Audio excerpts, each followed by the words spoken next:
The gates open to a prison island on the Danube.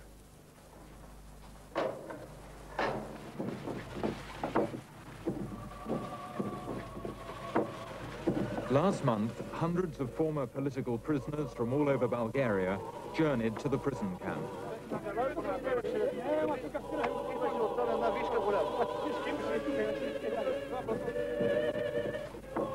It is only in the past few months that the legion of political prisoners has been able to talk openly about friends lost and lives squandered in the silent world of the camps.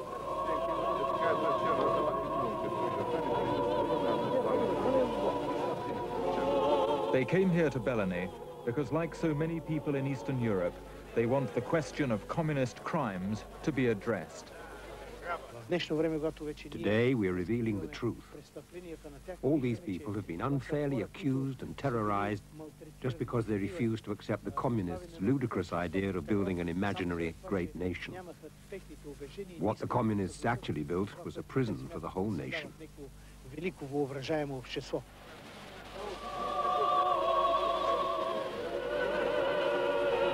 In this small Eastern European nation, an estimated 200,000 people passed through the camps. 20,000 may have died. The awful memories of the past are now giving way to anger.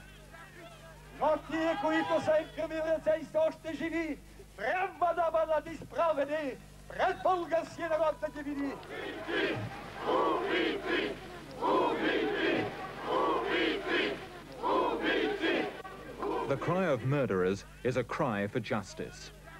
Among Eastern Europe's communist regimes, Bulgaria was one of the most secretive. Each day now, people are learning extraordinary truths about their own society, not just visiting island prisons, but the presence of the last known death camp in Europe.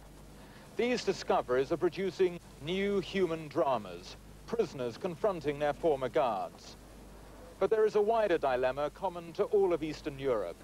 What do you do with the thugs from state security who committed the crimes? And how far do you go in pursuing communist officials who gave the orders? Nowhere is this demand for justice pressed more determinedly than in Bulgaria. For the past 45 years, the country modeled itself on the Soviet Union, even down to its own Balkan Red Square. It was the Kremlin's most dependable ally, but its orthodoxy came at a price: repression. Todor Zhivkov was Bulgaria's dictator for 36 years, making him Eastern Europe's longest-serving communist leader. Last November, reform-minded communists, encouraged by what was happening elsewhere, seized the opportunity for change. Zhivkov blinked disbelievingly as he listened to his colleagues first praise him, then dismiss him. Worse was to follow. His regime, which had been shrouded in secrecy, was suddenly opened to public inspection.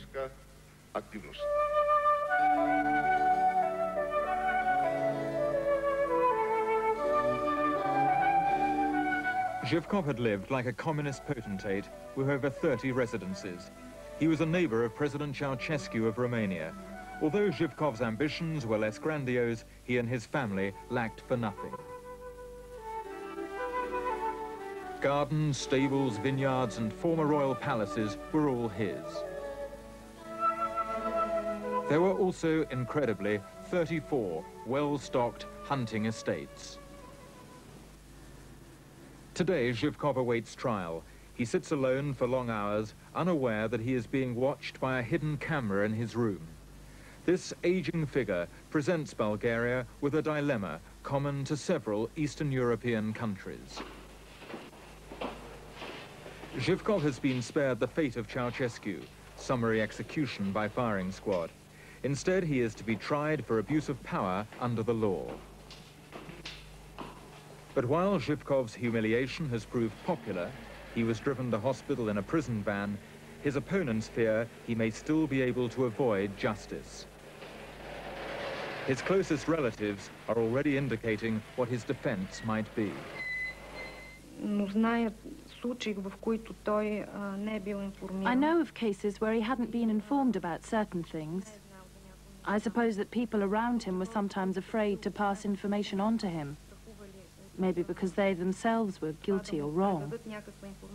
It's not known who did what in his name.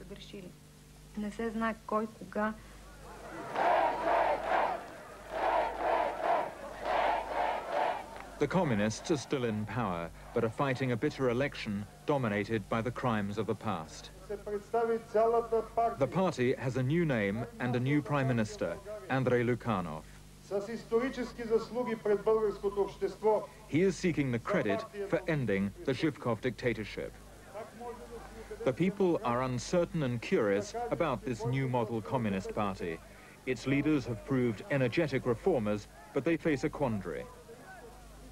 The very freedom they have introduced has resulted in a string of revelations about crimes committed in the name of the party they still lead. Under the banner of socialism, you've had things done that have nothing to do with it. So from this point of view, I don't find it very difficult intellectually to condemn and to insist on the severe punishment of crimes committed in that period, and at the same time remain a convinced socialist. In a wood 20 miles from the capital, a group of young people are determined that the party be held accountable for its past. They are digging up what they believe to be the site of a mass grave. A man had seen bodies here soon after the communists took power.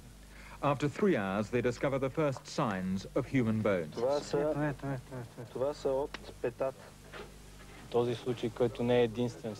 This site isn't unique in Bulgaria.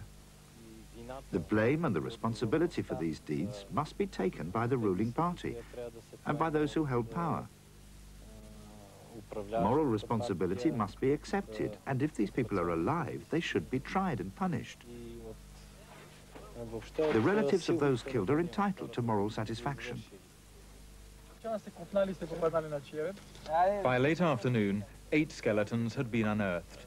A passion for exploring a hidden past has seized the country. 5 mass graves have been discovered in recent weeks. The police and local authorities were summoned.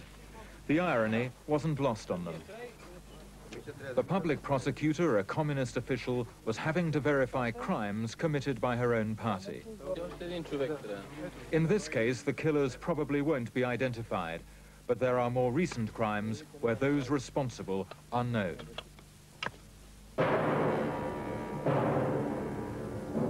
This was the last known death camp in Europe.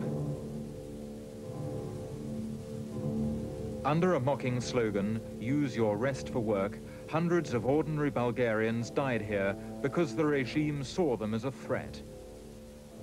The camp at Lovich, officially for re-educating hooligans, was in use in the early 60s. Only last month was its existence revealed. Survivors were at last able to reveal secrets they'd had to promise never to disclose.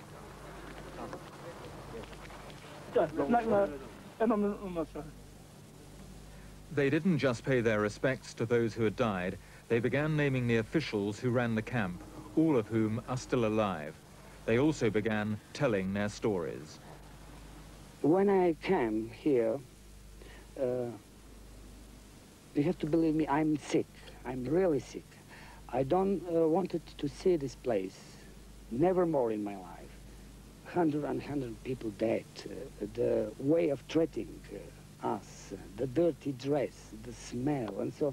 And you have to believe it me that I'm like sick in this place here.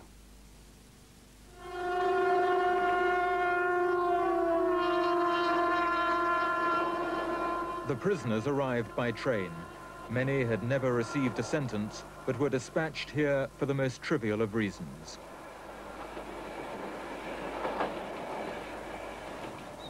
In 1960, Božidar Vitanov was sent to Lovich for dancing to American music and wearing Western clothes. Each day, he had to meet a quota for loading rocks. The rock was crushed here and then loaded by the prisoners in railway wagons. If the rock fell on the line or the quota wasn't met, they were beaten. Particularly for the weaker prisoners, the beatings often ended in death.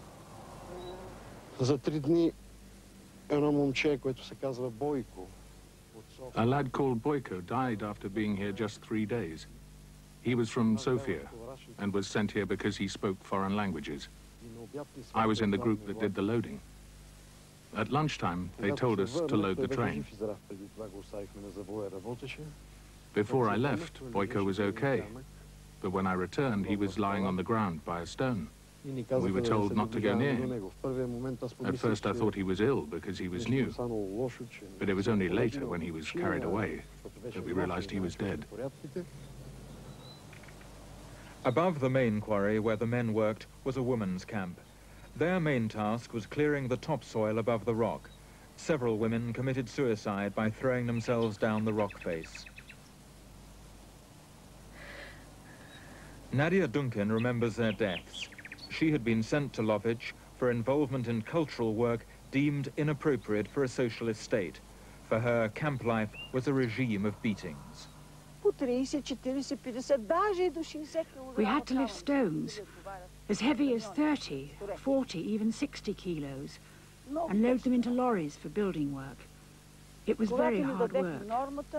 If you didn't meet the quota, you'd get 20 heavy lashes, delivered so viciously it could kill you. The women were witnesses to many of the beatings in the men's camp. Nadia Duncan recalls a father and son arriving with their suitcases. The moment they put down their cases on the ground, the guards started to beat them, especially the young boy. They beat him until he collapsed. He begged his father for help. When he fell unconscious, they left him and started beating the father. We soon found out the boy had died, and 2 or 3 days later, the father had died as well. In the evening, at the barracks, there was a roll call. The camp guards, called Gazdov and Garanov, would single out a prisoner. Sometimes it was at random, and sometimes on order from the capital. Immediately, the brigadiers, prisoners turned guards, would start beating the man. Within 24 hours, he'd be dead. The evening roll call came to be dreaded. The roll call was terrible because in the roll call, Gazdov and Garanov, the camp guards, and they give it the instruction for all of us, or to the brigadiers, who want to be beat the next day. For me, that was the instruction to leave or to be dead. In 1962, the camp was closed, but survivors have had to live with horrific memories. One man has revealed having to put bodies in sacks and take them to an island on the Danube, where they were eaten by wild pigs. There is growing public demand for the party to give an accurate account of what happened here. But the party, not surprisingly, kept few records of its darker secrets. So far, they've admitted up to 250 people died, but a further 600 are unaccounted for. But these are only estimates, for it's not even known how many people actually passed through the camp. That figure may be several thousand. Embarrassingly for the party, one of the projects the prisoners were forced to work on was a villa for the Ministry of the Interior. Others built the party headquarters in Lovich. This discovery has intensified demands that those responsible stand trial.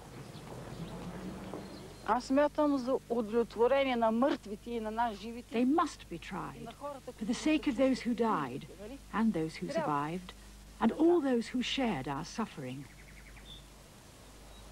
They must be punished. Why did they punish us without trial, when we were innocent? One of the camp guards from Lovich was found to be living in the village of Pelovo. Graffiti had been scrawled on Sviatko Garanov's house. The slogan is still legible. "The executioner lives," it reads.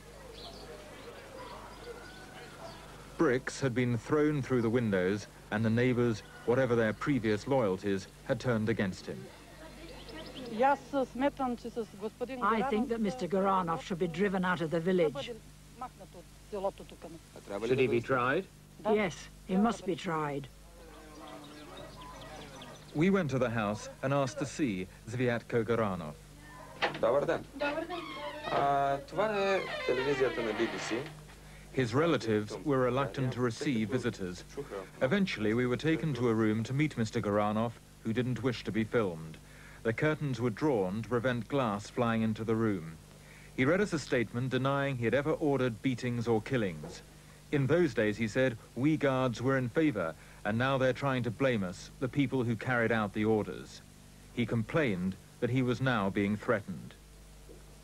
Нема ден да се не обаждат по телефона и се обаждат такива криминални престъпници, се обаждат и се заканват.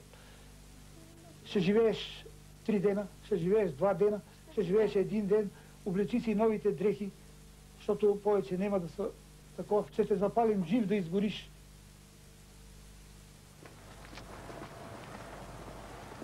This is Major Petr Gogov, the camp commander at Lovich, outside the investigation department of the Ministry of Interior in the capital, Sofia. Hunted by ex-prisoners and rejected by his own community, he was trying to give himself up to his former employers.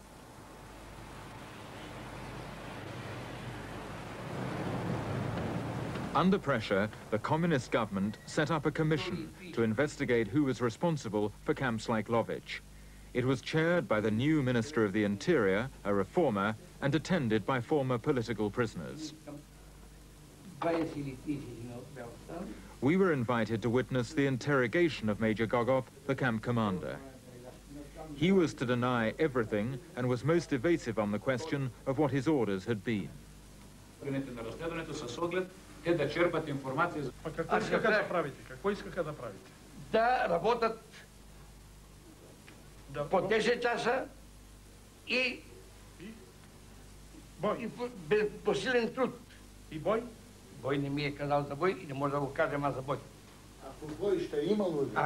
И ми каза така, Тодор Живков е казал труд, работа, че като гледа отвън, как се един работник от 100 метра да му свали шапка. И все пак, вие не знаете, че там имало побоища? Знаеш, от криминалите се биеха много. Любен Боянов, адвокат, вие може ли да излязат от Пазарджик? За 2 дни го убиват.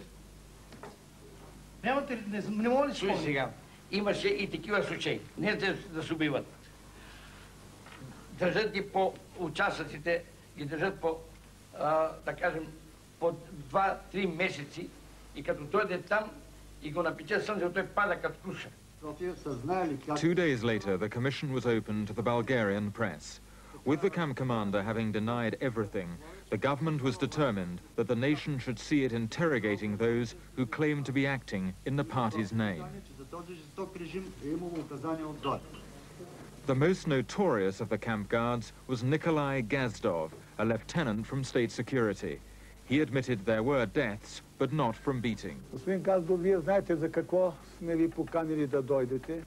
Вие не бяхте ли задължени да изяснявате причините за всеки смъртен случай? Човек е умрял. Задължение да изясните при какви обстоятелства. Никой не е наредил такова нещо. Да изясняваме. Знаеш, че са и сега, така го зная, умираха от презорене на работа.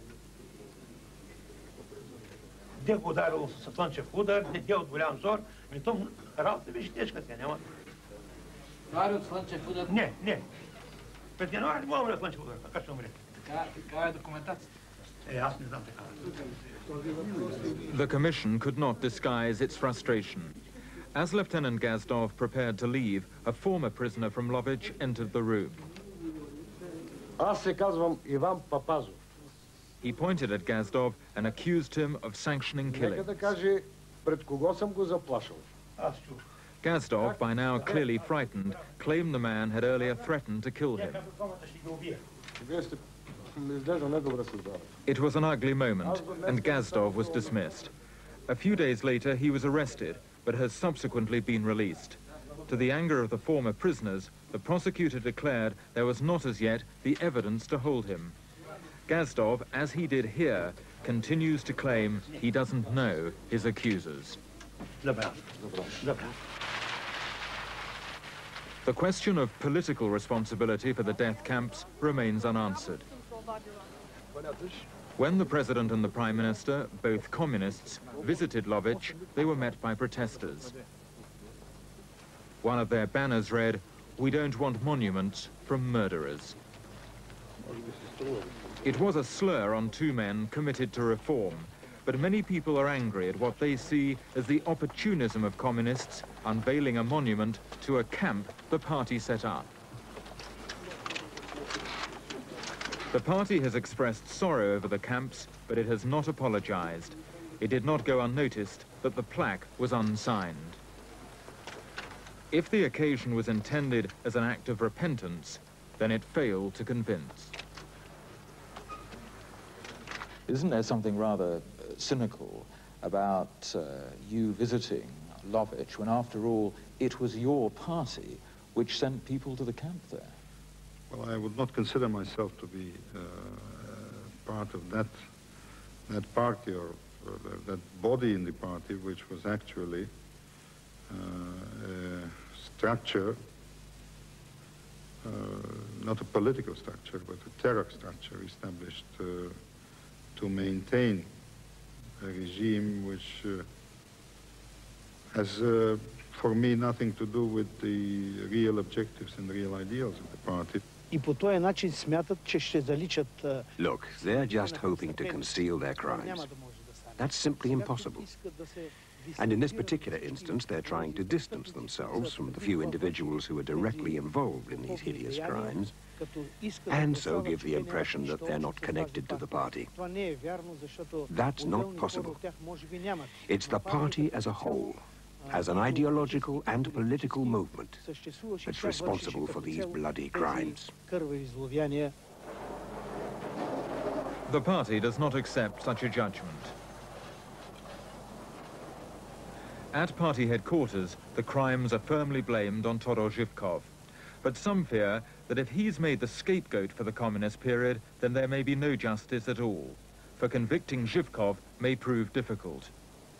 It transpires that his most controversial decisions were carried out with future deniability in mind. On the way to the southern town of Benkovsky, our car was blocked by women from the minority Turkish community. Like others in Bulgaria, they are seeking answers and justice. They carried pictures of missing relatives, missing as a result of one of Zhivkov's most brutal policies.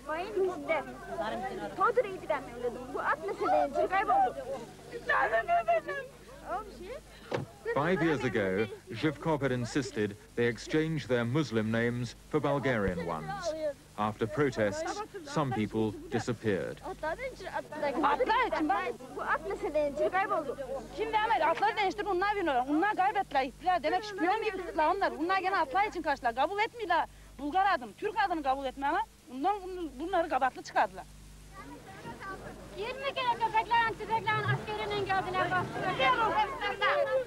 Stirring up hatred against ethnic minorities is now one of the crimes that Zhivkov is being investigated for. The problem of the Turkish minority has deep roots. Until just over 100 years ago, Bulgaria was ruled by the Turks. Today, they make up 1/10 of the population. 5 years ago, Zhivkov launched what he called his campaign of revival. Turks were to be merged with Bulgarians, their names and customs changed.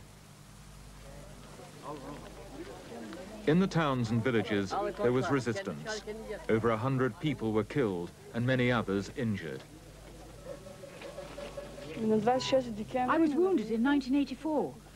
The bullet entered one side of my arm and came out the other.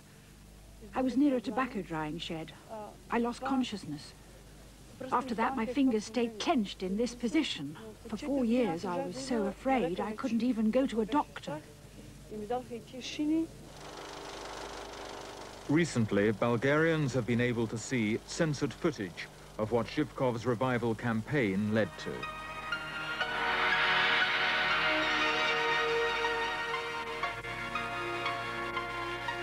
Last summer, 300,000 people from the Turkish community fled Bulgaria.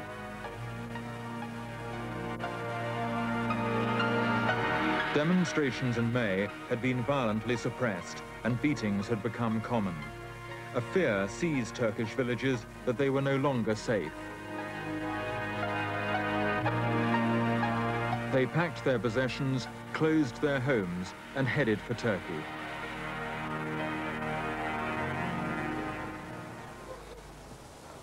Last autumn, some of them began returning. What they discovered has led to lasting bitterness. In the town of Haskovo, 300 of their homes, possibly more, had been destroyed. The local authorities insist the area was due for redevelopment. The people say the move was intended to solve the Turkish problem by making their return impossible. Today, families live amidst the rubble, trying to rebuild their homes. They came and said, "We're going to pull the house down." I asked them what they meant. "I've got the title deed which shows I own the house," I said. "I've been living here for 35 years. This is my land. It doesn't belong to the state or the council." "It may be yours," they said, "but we'll demolish it anyway." The bulldozers only ceased their work when Zhivkov was removed from power. Reformers in the Communist Party admit that the alienation of the Turkish community was one of his gravest legacies. The people have not forgotten the officials who ordered the destruction of their homes and the earlier killings. Those who carried out the worst crimes were simply moved on to another job in order to calm people down. But we don't agree with this policy. We want everyone responsible for these crimes exposed. There were rapes and violence. We want these people brought to trial immediately and summarily dismissed. Anger in the Turkish community has not abated. Recently, young men have been staging a series of hunger strikes demanding that their rights be restored, though in fact the government has already reversed Zhivkov's policies. But political responsibility for this tragedy, like the death camps, is proving elusive. Did you not know it was going on? No. Well, when it was already underway, everybody learned in Bulgaria. But even we were not consulted when the decision itself was taken, when the operation was started. When people find that rather hard to believe, here you were a very senior figure in the party, and yet these terrible events were going on against a minority community. The paradox of the whole thing is that there is no formal decision to carry out that operation. You mean there are no records? No, I think there is no decision, and it's not by chance. Zhivkov was and is a man of, I would say, a medieval type of mind, so his policy was not to leave documents. Actually, even now he could assert that he has nothing to do with it, although it's evident that it was his decision. For those gathering to remember the killing of a mother and her one-year-old daughter, this lack of documentary evidence concerning the revival campaign undermines their confidence in the steps towards democracy.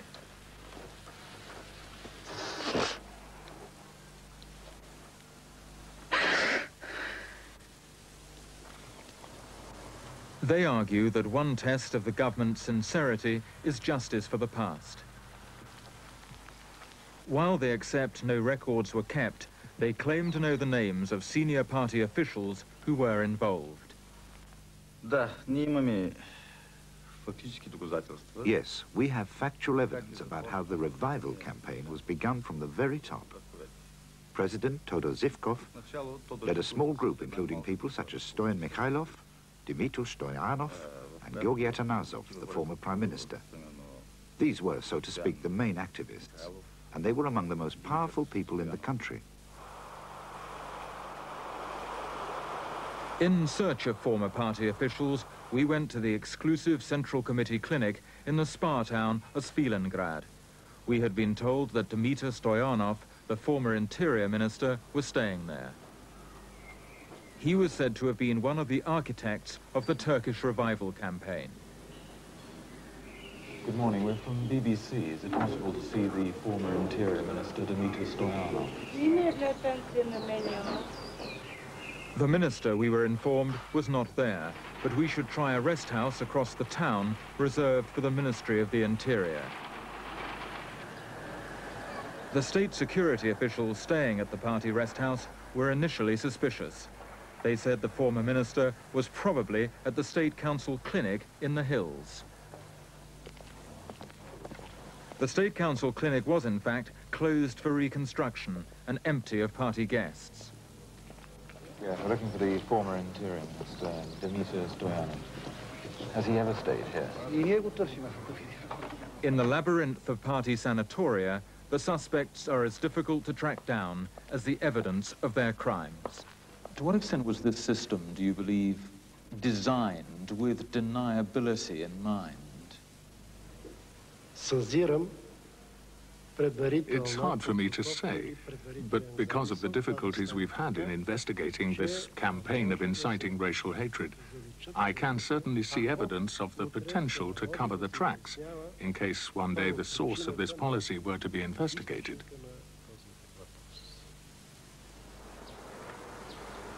Some truths about the past have not been disclosed at all. Annabel Markov and her daughter Sasha have come to Bulgaria. They too are in pursuit of answers. In 1978, her husband Georgi Markov, a Bulgarian writer, was killed with a rare poison in London. The weapon used was thought to have been the tip of an umbrella. I'm not after retribution. I never was, and I'm not a vengeful person. I just would like those people to admit responsibility, and I would like the regime to admit that it ordered the killing of my husband. Markov had been broadcasting unflattering portraits of Todor Zhivkov. Annabel Markov is convinced that the broadcasts were sufficient to have her husband killed. Others believe the reasons are more complicated, but she hoped that with the party committed to openness, the mystery of the murder of one of Bulgaria's best writers might be solved. Although party leaders have met her and investigators are planning to study the files in London, some officials don't even accept he was murdered. For me, murder isn't proved. It's just not proved. Speaking as a lawyer, I have to explore all the possible causes of death, and the cause isn't necessarily as straightforward as murder, suicide, or accident. There are other possibilities. There's a very good expression which is used by a Romanian friend of mine. He was suicided, he said. This is the only way that you could use the expression suicide in this case. I mean, I just find this laughable, really. I mean, a pellet was found in Georgie's thigh, which was identical to a pellet which had also been shot at another prominent Bulgarian exile. I mean, what further circumstantial evidence could one have, really? Was any arm of the Bulgarian intelligence services involved in the killing of Georgi Markov? Definitely not. Definitely not. How can you be so certain? Simply because I know how the Ministry of Interior works. Its departments, their responsibilities, and who does what. Such services never existed. Many things, as we now know, were done in Bulgaria in great secrecy, without any documents being kept. How can you therefore rule out Georgi Markov being killed by some special unit or by some section of the Bulgarian intelligence services? That's just speculation. If there's any basis of truth, I should like to hear it.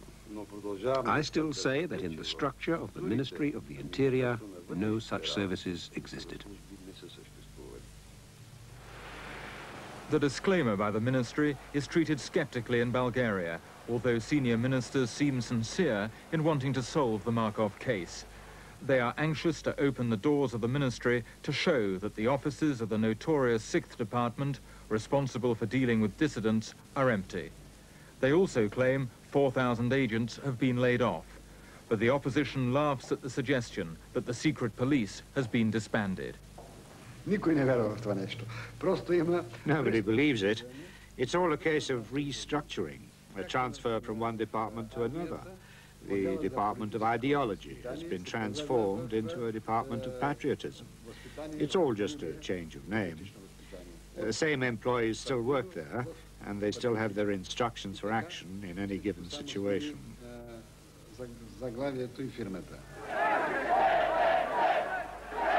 The opposition, drawing huge crowds, is increasingly frustrated that no former party officials have yet been charged.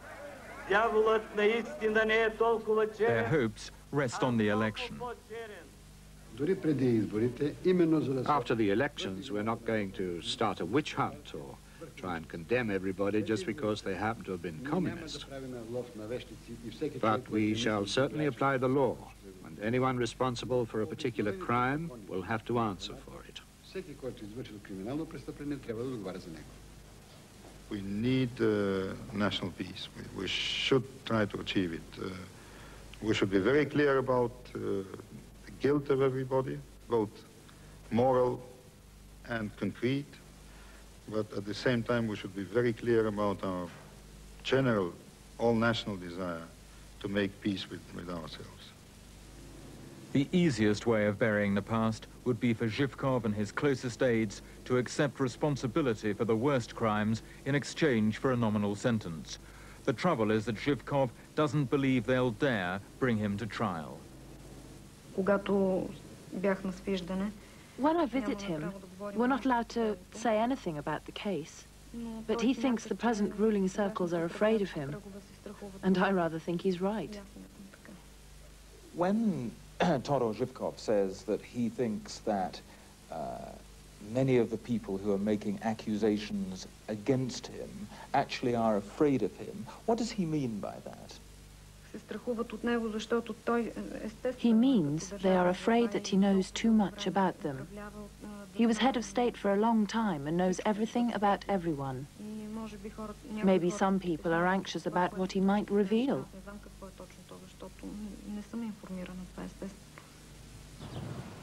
As the former political prisoners watch this legal process, they realize it's they who may have to choose.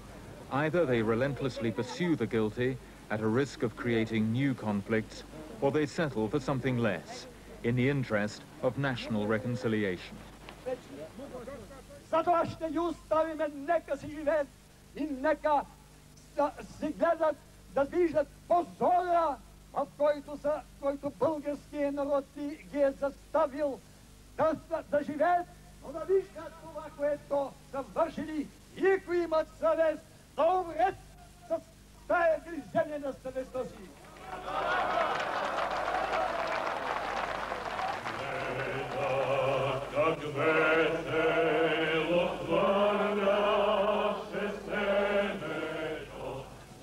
For those who suffered, it's painful to acknowledge that the system they opposed for so long may defeat them once again. But real justice is proving elusive. Instead, shame and disgrace may be the only possible punishment for the crimes of the comrades.